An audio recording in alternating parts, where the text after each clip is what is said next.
Bədəniniz şişir və özünüzü ödemli hiss edirsinizmi? Səhər paltar eyni, bədən isə sanki dəyişib. Barmaqlar sıxılır, üz bir qədər şişkin, ayaqqabı daralır. Hamımızın yaşadığı hal ola bilər, amma çox vaxt bunun səbəbini bilmirik. Ödem bədəndə suyun saxlanılmasıdır. Faktiki olaraq su orqanizmə həddən artıq daxil olmur.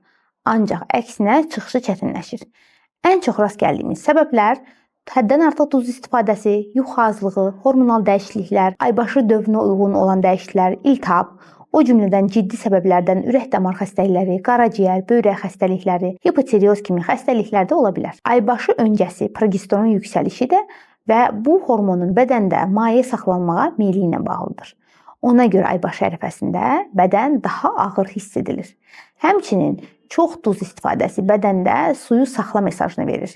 Yəni problem su içmək deyil, duzun bədənə nəyi məcbur etməsidir. Maraqlısı odur ki, bəzən çox az su içmək belə ödem yarada bilər. Çünki bədən susuz qaldığını hiss edəndə suyu sərbəst olaraq buraxmır.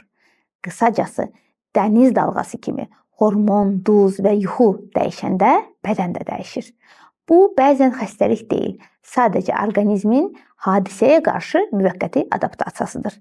Gün ərzində nə qədər duz istifadə etdiyinizə, ümumiyyətlə ödemi günün hansı saatlarında hiss etdiyinizə dair fikirlərinizi şərhlərdə bölüşməyi unutmayın və bu videonun daha çox insana çatması üçün ödemdən və şişkinlikdən şikayət edən dostlarınızla paylaşmağı unutmayın. Özünüzə yaxşı baxın.